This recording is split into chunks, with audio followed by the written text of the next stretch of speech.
नमस्कार, मैं हूँ नवनीत कुमार तिवारी। आज हम बड़े खास टॉपिक पे आपसे चर्चा करने चल रहे हैं, वो है रिटायरमेंट प्लान। हर इंसान को एक समय बाद जो है कुछ पैसे अमाउंट की ज़रूरत होती है, जब वो काम करने की स्थिति में नहीं होता है। वो होता है रिटायरमेंटी टाइम, जहाँ पे एक फिक्स इनकम कुछ आता रहे सरकार की तरफ से या कहीं से भी, तो ये प्लान के लिए हर आदमी सोचता रहता है। ऐसे में सरकार ने बहुत अच्छी स्कीम निकाली हुई है एनपीएस, जो कि लगातार बहुत ज़्यादा पॉपुलर हो रही है, क्योंकि इसकी खासियत ये है कि इस स्कीम के तहत गवर्नमेंट एम्प्लॉयी तो सब्सक्रिप्शन ले ही सकते हैं, साथ-साथ प्राइवेट एम्प्लॉयी भी सब्सक्रिप्शन ले सकते हैं एज़ अ पेंशन फंड के रूप में। तो एनपीएस क्या है? नेशनल पेंशन स्कीम है, नेशनल पेंशन सिस्टम है, जो एनएसडीएल के तहत संचालित किया जाता है। ये एक ट्रस्ट है, जिसमें आप कुछ अमाउंट डालते हैं, जैसे ₹500 मिनिमम अमाउंट है, ₹500 से आप इन्वेस्ट कर सकते हैं, 12,500 मैक्सिमम अमाउंट है जो आप मंथली इन्वेस्ट कर सकते हैं। मतलब मिनिमम आपको साल भर में ₹500 मही मंथली और मैक्सिमम आप ₹12,500 आप मंथली इन्वेस्ट कर सकते हैं, जिसको जिस हिसाब से मैच्योरिटी चाहिए, जिस हिसाब से पेंशन चाहिए। आपको एनपीएस जो है भारत सरकार द्वारा संचालित ट्रस्ट है, विश्वसनीय है। आप अदर किसी स्कीम में लगाते हैं, उससे अच्छा है कि एनपीएस बेस्ट है, अगर आप रिटायरमेंटी प्लान के बारे में सोच रहे हैं। और और जो प्राइवेट एम्प्लॉयी हैं, उनके लिए तो बहुत ही अच्छी स्कीम है।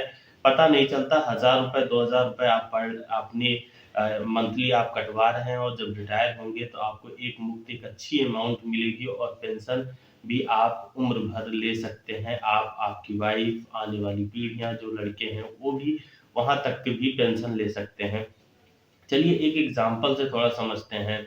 एनपीएस के तहत अगर आपकी एज 25 साल है और 25 साल से आपने ₹2000 मंथली आप इन्वेस्ट करना चालू करते हैं, तो आप 35 साल तक इन्वेस्ट किए एनपीएस में, तो आप ₹2000 के हिसाब से ₹8,40,000 आपने एनपीएस अकाउंट में इन्वेस्ट किया पूरे 35 साल में।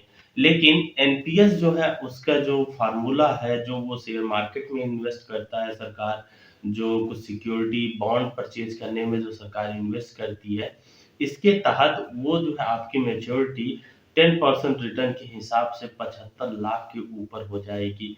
जिसके तहत आप ऑन द स्पॉट लगभग 10 लाख के ऊपर ले सकते हैं, और 39,900 रुपए के करीब आप मंथली पेंशन पा सकते हैं। तो आप सोचिए, सिर्फ़ मात्र अपने इनकम का ₹2000 आपने एक फ़िक्स कटवाते रहे, मात्र आपने 8,40,000 इन्वेस्ट किया, और आपको इतनी बड़ी अमाउंट पेंशन के तहत मिलेगी। इसमें पेंशन के कई नियम हैं। जब आप पेंशन फंड में जब आपकी स्कीम जाती है, तो 2 तरीके से आप कर सकते हैं। इसकी स्कीम्स अलग-अलग बैंकों के अलग-अलग चीज़ें हैं। पहले तो आप अपनी पेंशन ले सकते हैं, वाइफ़ आपके बाद पेंशन ले सकती है। अ, इस उसके बाद जो है, लड़के, अगर आपके बच्चे हैं, या नॉमिनीज़ भी पेंशन ले सकते हैं आप दोनों लोग के जाने के बाद।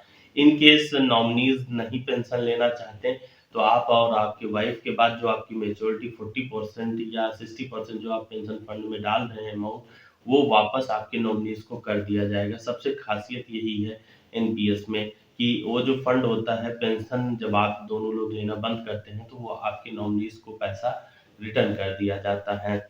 अब बात आती है कि कौन इसको ले सकता है। हर हर इंसान ले सकता है, चाहे लड़का हो, चाहे लड़की हो, जिसकी एज 18 साल से 70 साल के बीच में है। 70 साल वाले वैसे तो ना ही लें, तभी ठीक है।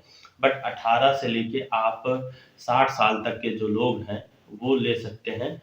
70 तक इसका क्राइटेरिया, बट अगर आप 70 के बाद मैच्योरिटी पूरी होगी, तो आपको कोई बेनिफिट नहीं होगा, क्योंकि उसके बाद आजकल लाइफ का कोई भरोसा विशेष है नहीं।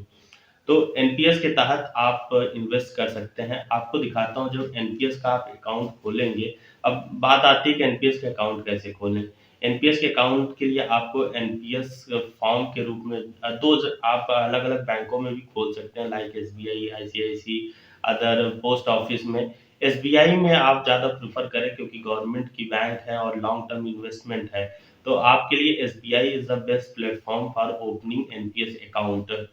तो एनपीएस के तहत आप एसबीआई में इन्वेस्ट करिए, और अगर आपको इन्वेस्ट करना है तो जो मुझे पर्सनल जो एक्सपीरियंस रहा है मैंने जो खुद का अकाउंट खुलवाया है उसमें आप एसबीआई के किसी भी शाखा में जाइए, उनको ये बोलिए कि हमको एनपीएस का अकाउंट खुलवाना है।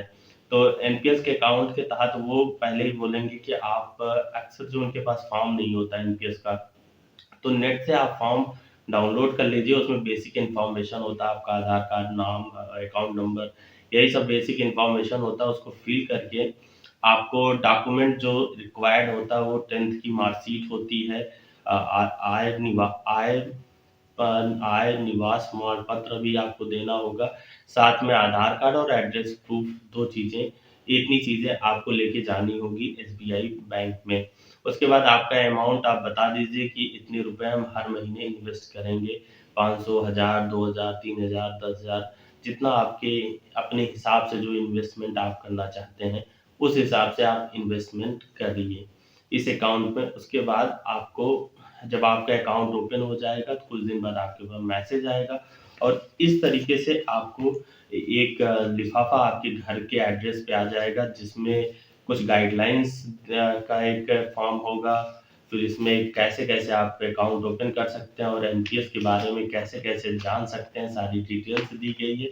सबसे मेन होता है ये पैन कार्ड, जिसके तहत आपका एक अकाउंट जो ओपन हुआ है, इस कार्ड में ये नंबर्स लिखे हुए हैं, आपका नाम, डिटेल्स लिखा हुआ है, जिसके तहत आप कभी भी अपनी जानकारियाँ, कितना इन्वेस्टमेंट सरकार किस अकाउंट में कहाँ पे कर रही है, ये चीज़ें आप जान सकते हैं। आशा है आपको ये वीडियो काफ़ी पसंद आएगा और समझ में भी आया होगा। बेस्ट प्लान है, आप भी ले सकते हैं और इन्वेस्टमेंट कर सकते हैं। अगर आप प्राइवेट एम्प्लॉयी हैं तो बिल्कुल करिए, क्योंकि आगे जॉब का कितना भरोसा होगा, रिटायरमेंट के बाद हम कर पाएँ या ना कर पाएँ। इसलिए ये बेस्ट चीज़ है, इस पे छोटी-छोटी अमाउंट इन्वेस्ट करिए और एक आने वाले कल को सिक्योर करिए। इस वीडियो में बस इतना ही रखते हैं। नमस्कार।